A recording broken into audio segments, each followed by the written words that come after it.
My husband and myself and our 3 cats live in the northwest corner of Buckingham County, where our land joins the James River.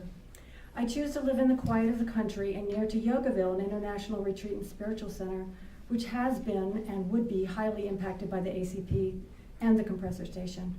We are just downstream from Yogaville, and we would be less than 1.5 miles downstream from the current proposed ACP crossing of the James, and about 6 miles down prevailing wind from the proposed compressor station.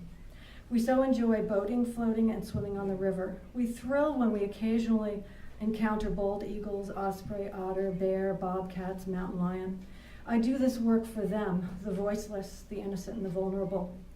We garden organically. Regenerative is the new improved word. And much of the food we purchase is regenerative, as long ago we made the decision to pay the farmer rather than the doctor. I'm a massage therapist, yoga teacher, and therapist, and a retired dental hygienist, all professions on the preventative end of the health spectrum.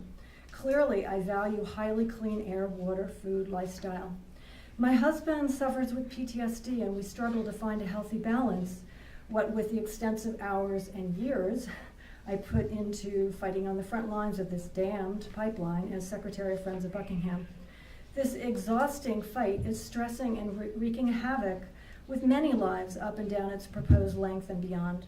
I finally succumbed to Lyme's earlier this year, understood by some to be the final tipping point of an overly stressed immune system. Oh, that we could all be profiting by putting our energies toward building a bright, sane future with sustainable renewables, instead of spending our precious time decrying the toxic wasteland of an outmoded, decaying, corrupt fossil fuel empire. I think it's reasonable to expect household plumbing to leak. Now add that to a 42-inch high-pressure, toxic, fracked gas, 600-mile pipeline with shut-off valves every 20 miles and one PHMSA, Pipeline Hazardous Materials and Safety Administrator, for every 5,000 miles of pipeline nationwide. Dominion began its baseline testing of water earlier this year in the proposed compressor station neighborhood in Buckingham, which prompted us to research what should be done independently of the ACP. We quickly realized that we were on our own as private citizens, but also public health departments are at the mercy of their chain of command, and they all point to the DEQ. There are not federal, state, or local agencies which would do baseline testing of our surface and groundwater, air, noise, health assessments for this highly impactful toxic construction project. Nor would there be testing during or post-construction unless we, the people, organize and fund it. Baseline testing is reasonable, very reasonable, and should be a necessary precondition of issuing a water or air permit. The DEQ is required to guarantee that our waterways will not be impaired by these pipelines. I can guarantee there's no way on earth they can make that promise, considering the long list of undisclosed chemicals used to access fracked gas, many of which there's no safe level of exposure. With over 80,000 chemicals in commercial use and approximately 700 new ones put into consumer hands each year, we need a paradigm shift in thinking about the insanity of how we live. Once an aquifer is poisoned, it's forever unusable. Truly, what are we thinking? Permits for air, water, etc. are supposed to give us the illusion that the regulatory agencies are there to protect us, but we have come to understand that regulators are captured by the industry. PHMSA was created in 2004 and is underfunded, understaffed, and toothless. In 2013, the PHMSA chief was quoted saying that the regulatory process is kind of dying.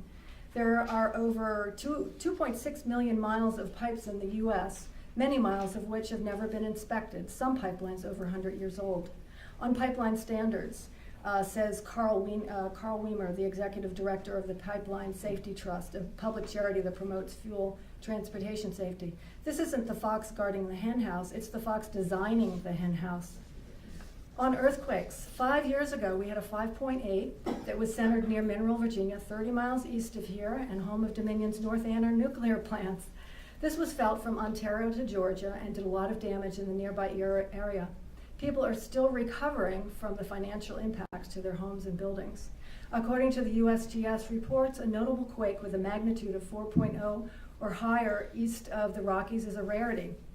But in reference to a 3.2 earthquake in 2001 in Shadwell, 10 miles east of here, a Virginia Tech website says this is an area of Virginia Piedmont that has long been recognized as an area of increased seismic activity in the central Appalachians. Buckingham has a 120-year written record of earthquakes, with the latest on March 22nd, 2017. Earthquakes would do a lot of damage. Sharon Ponton hopefully will talk to us later about the standards that PHMSA has created for us for the various population densities.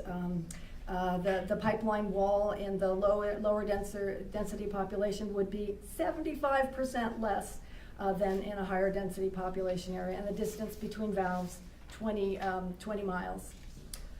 Weaker standards make construction cheaper and infrastructure more dangerous, all in a high earthquake zone. These regulations read like a war zone. We are not to be sacrificed.